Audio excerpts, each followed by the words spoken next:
हकीकत है। एक भी शब्द कोई ऐसा प्रमाणित नहीं कर सकता है जो ऐसा ना हो, वास्तविक में ऐसा ही है। आज महाराज सुदामा को गले से लगा लिया भगवान कन्हैया ने और कहा, मित्रवर कहाँ जा रहे हो? बोले कहीं नहीं, संदीपनी महाराज के आश्रम पर विद्या अध्ययन के लिए। भगवान कन्हैया बोले तो फिर बन गई हमारी तुम्हारी मित्रता। बोले क्यों? मैं भी वहीं जा रहा हूं, संदीपनी महाराज की कुटिया पर विद्या अध्ययन के लिए। आज भगवान कन्हैया ने सुदामा जी को हाथ पकड़ा और पकड़ के खड़ा किया और जैसे ही हाथ छोड़ा सुदामा जी फिर गिर पड़े। भगवान ने देखा कि आप गिर क्यों पड़े? सुदामा जी कहने लगे, मेरे पैर में पता नहीं कितने कांटे लगे हैं। भगवान ने सुदामा जी का तलवा अपनी जंघा पर रख लिया और पीतांबर से, जैसे कांटे नहीं दिख रहे, नंगे पैर, धूल मट्टी लगी, नंगे पैर सुदामा जी जंघे पर रख लिया पैर को और पीतांबर से झाड़ रहे। मेरे दयालु बांके बिहारी, फिर भी नहीं दिखा। सुदामा जी एक दो बार खड़बड़ाए भी। सुदामा जी बोले, ये क्या कर रहे हो? मुझे क्षमा कर दो, ये ना करो आप मेरे साथ में। भगवान बोले, अरे मित्रवर, अब तो मित्र हो गए हैं, अब धनवान और निर्धन से क्या मतलब है? एक काम करो, अपने नेत्र बंद करो। और सुदामा ने जैसे नेत्र बंद किए, भगवान ने क्या किया, सुदामा जी के तलवे को उठाया और जीभ से लगा करके चाटा, कांटा दिख गया, दांतों से पकड़ के खींच लिया। बोलिए बांके बिहारी लाल की। आज सुदामा जी हा मां किए, शांति मिली और ले जाकर के रथ पर बिठाया, संदीपनी महाराज की कुटिया पर पहुंचे। क्योंकि कहा जाता है कि वो चाहे जो कोई क्यों न हो, बिना गुरु के, भगवान शंकर से भी कोई ऐश्वर्यशाली होगा इस दुनिया में, बिना गुरु के कोई भवसागर से पार हो ही नहीं सकता। चौपाई लिखे, क्या लिखा है?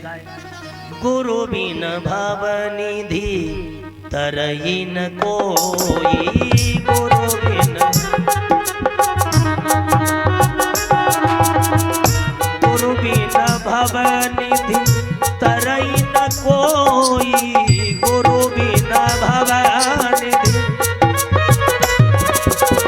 जो बिरल जय शंकर सम होई।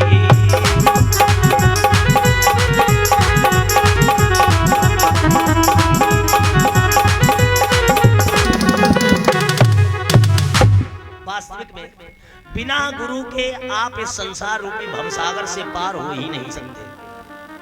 गुरु बिन भवनिधि तरई न कोई, जैसे नौका बिना पतवार के पार नहीं होती, वैसे मानव जीवन भी एक नौका है। और इस मानव जीवन में अगर राम रूपी और कृष्ण रूपी पतवार नहीं है तो हम भी पार नहीं हो सकते। उसमें लकड़ी की पतवार है, उसमें राम कृष्ण नाम रूपी पतवार। दोनों लोग जाकर के पढ़ने लगे। एक दिन की बात, गुरुमाता ने भगवान कन्हैया की ओर देखा और आवाज लगाई, गुरु पत्नी बोली एक रोज। एक दिन की बात गुरुपत्नी ने कहा, जो संदीपनी महाराज की धर्म पत्नी है, जो कृष्ण और बलराम की गुरु मां, मुरलीधर तनिक इधर आओ। गुरु मैया ने बुलाया, अरे मुरलीधर इधर आओ। भगवान गए, बोले हाँ मैया बोल, क्या करना है? तो मैया बोली, बेटा आश्रम में लकड़ी बची नहीं, लकड़ी लेने जंगल जाओ। आश्रम में लकड़ी नहीं है और लकड़ी लेकर के आओ। भगवान कन्हैया बोले ठीक मैया। सुदामा के कानों में आवाज पड़ी, सुदामा जी आए, बोले मैया मैया मैया, हम भी तो है तेरे बालक ना, मैं भी जाऊंगा। बोले ठीक ठीक, तुम दोनों चले जाओ। तब तक गुरुमाता को ध्यान आ गया कि जो सुबह बुहारी लगाते समय हमें कुछ चने पड़े मिले थे, गुणवार, और उन चनों का मैं क्या करूंगी, ये बच्चे जाएंगे लकड़ी लेने के लिए और ये चने उन्हीं को दे दिए जाए, भूख लगे तो खा लेंगे। तो गुरुमाता बोली रुको रुको रुको, ये लो चने। भगवान की ओर बढ़ा, सुदामा जी बोले ना ना मैया, भाई मत दियो चने, जो चोर है चोर सबको सब खा जाएगा, मुझे एक भी दानो ना देगो, हम सीधे हैं, हम मिल बांट के खा लेंगे। चना देने से पहले ही सुदामा जी को पता लग गया था कि ये चने श्रापित हैं। सुदामा जी ने क्या कहा, ये चोर है खा जाएगा अकेले, मैया जी मोह ना देगो, सोई मोह दे दो। सुदामा जी ने अपने पीताम्बर भी ले लिए। सुदामा जी को पता था कि ये चने इनमें श्राप लगा है। जो कहने वाले कह देते कि भगवान कन्हैया ने श्राप दिया, ये उनकी मूर्खता है, ये मूर्खता है। भगवान कन्हैया ने सुदामा जी को कोई श्राप नहीं दिया। अगर दिया है तो मुझे प्रमाणित करके दे दे, कोई भी कहीं से भी किसी प्रकार से भी प्रमाणित कर दे। ऐसा नहीं है। शास्त्रों को उठाओ, शास्त्रों को पढ़ो। एक पद्म पुराण के अंतर्गत लिखा है कि वो चने कहां से आए। भागवत में भी नहीं लिखा है, पद्म पुराण में ये चने कहां से आए, किसके हैं, एक कैसे श्राप लगा, क्या है, सुनो। महाराज सुदामा जी ने चने ले लिए, आगे बढ़े तो भगवान कन्हैया वो भी सर्वव्यापक हैं, वो कोई कमी थोड़ी थी उनमें। कन्हैया बोले सुदामा भैया जो मैया ने चने दिए थे, बोले मोहन ये विप्रदेव मैया ने चने दिए तुमको।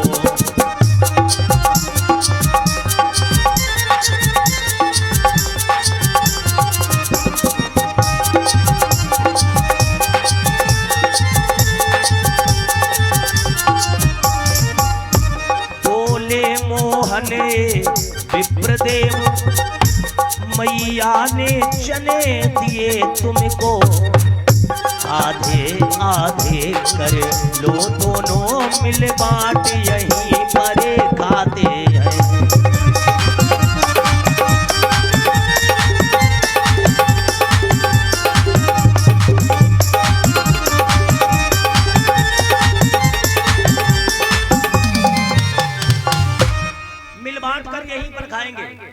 आधे आधे कर लो। सुदामा जी बोले कन्हैया कन्हैया रुक जा, थोड़ी शर्म तो कर ले, अभी नेक दूर ना चल पाए, अभी लकड़ियों का कोई अता पता नहीं। जब लकड़ी बकड़ी मिल जाएंगे तो बैठ के आराम चैन से खाएंगे और आगे बढ़े। भगवान फिर बोले चने मुझे दे दो, तुम अपने खाओ या तो बांधे रखो। सुदामा जी बोले ऐसे नहीं मिलेंगे, जब तक पानी नहीं मिलेगा तब तक चने नहीं खाएंगे, क्योंकि सूखे चना अंदर भी नहीं जाएंगे ढंग से। इस बात को सुनकर के महाराज भगवान की ऐसी कुछ कृपा हुई, वो तो सर्वव्यापक है, अंतर्यामी है। बारिश होने लगी। इस बात को सुनकर के भगवान कन्हैया बोले लो विप्रदेव अब तो बारिश हो रही, अब तो दे दो मेरे चने। बोले रुक जा अभी पानी गंदों से फैल लो, गड्ढों साफ स्वच्छ हो जाए। इतनी बारिश हुई, एक पेड़ के नीचे सुदामा जी और एक पेड़ के नीचे कन्हैया। सुदामा जी ने धीरे से खोली पोटली और चना चबाने शुरू। भगवान के कानों में आवाज पड़ी, मोहन ने कट कट शब्द सुना और कहा मित्र क्या खाते हो। भगवान कन्हैया ने जब कटर कटर की आवाज सुनी तो भगवान कन्हैया बोले ए सुदामा भैया क्या खा रहे हो अकेले अकेले, मुझे भी खिला दे। सुदामा जी बोले तो खाए की हर समय पड़ी रहती है, जैसे ब्रज में माखन चुरा चुरा खातो रहे सो यहाँ भी खानो तो दिख रो। दांती बज रही, दांती सर्दी से। भगवान समझ गए। भगवान बोले धन्य है तू मित्र, तू क्या करता। भगवान कन्हैया ने अथक प्रयास किए, पूरे जोर लगाए कि ये सुदामा जी जो है ये मेरे हिस्से के चने मुझे दे दे। मैं नहीं चाहता हूं कि मेरा बोझ मेरे मित्र के ऊपर जाए। ये भगवान बार बार चने क्यों मांग रहे थे, इसीलिए मांग रहे थे देखे कि मेरा मित्र सुख में ही साथी या दुख में भी। सुदामा जी कहते नहीं कन्हैया, मन में सोचते मैं तुझे कैसे चने दे दूं, तूने मुझे एक जंगल से अपनाया, मित्र कहा बिना परिचय के, और मैं तुझे नहीं कन्हैया, मैं तो भिक्षा मांग के अपना जीवन यापन कर लूंगा। ये चने श्रापित है, तुम्हें कैसे दे दें। अब इन चनों में श्राप किसका लगा, अब सुनो। पद्म पुराण के अंतर्गत संदीपनी महाराज के आश्रम के बगल में एक बूढ़ी ब्राह्मणी मैया रहती थी। निर्बल थी, कोई भी नहीं उसके अंश वंश में था। आयु 110 वर्ष थी। वो बूढ़ी मैया क्या करती थी, अपना डंडे के सहारे से किसी के यहां से गई और थोड़े जाकर के चने मांग लाई और थोड़े से चने पीस पास के, दांत तो थे नहीं, वेदांती मैया पीस पास के खा लिए, और जो इतने मुट्ठी भर चने बच गए थे उनको पोटली बना करके तकिया के सिराने रख लिया। बड़े बुजुर्गों की आदत होती है, ये बूढ़ी बूढ़ी मैयाएं हो सब खूंटे में रखे। पोता आ जाए दादी 10 रुपया दिया, सोई दादी सट से खोल को पकड़ा दे जेल। इनकी खूंटे में व्यवस्था रहती और या तकिया कोने में रहते हैं। अब वो बूढ़ी मैया ने क्या किया, सिराने रख लिए चने, आराम से सो गई। रात्रि में चोरों ने सोचा है रोज मांगती इसके घर पे कुछ न कुछ मिलेगा, कोई इसके घर पे नहीं, चलो चोरी करते हैं। अब चोर आए, इधर उधर देखा, कुछ नहीं मिला। देखा एक बोला भैया इन बूढ़ी मैयाओं के पास सब खूंट में और खटिये पे मिले। तो एक ने धीरे से तकिया हटाई तो उसमें चने दिखे, तो एक समझा इसी में हीरे मोती हैं, जो भी है खुटर खुटर हुए, बोले जाए में हीरे मोती हैं। एक ने सट्ट से बढ़ाओ हाथ उठा ली और तब तक मैया खुल गई नींद। मैया बोली चोर चोर चोर चोर पकड़ो। संदीपनी महाराज के आश्रम से जब तक शिष्य लोग गए दौड़ करके, तब तक वो उधर से घूम के पीछे गेट से संदीपनी महाराज की कुटिया पर आ गए चोर। और वहां पर उन्होंने वो पोटली खोली तो चने वहीं गांठ लगाई, ठसक दी, बोले जाते मोए का मतलब, वहीं पटक दी। अब वो चोर वहां से चले गए। और जब प्रातः काल हुआ बूढ़ी मैया उठी, मंजन दतून कुल्ला किया, भूख लगी तो गई, तकिया हटाई और देखा कि मेरे चने हैं ही नहीं। तो आज वो ब्राह्मणी मैया ने श्राप दे दिया। क्या कहा? जिसने भी चने चुराए हो, जिसने भी मेरे चने चुराए हो, और जो जो इन चनों को खाएगा, ये बूढ़ी माँ का श्राप सुनो, वह भी भिक्षुक बन जाएगा। इसमें कन्हैया का श्राप नहीं है, इसमें वो बूढ़ी मैया का श्राप है। उसने दे दिया श्राप कि जो भी मेरे चने खाएगा वो भिक्षुक बन जाएगा। आज सुदामा को पता, सुदामा जी अकेले सब चने खा के लौट करके आए, गुरु शरण में विद्या अध्ययन करने लगे।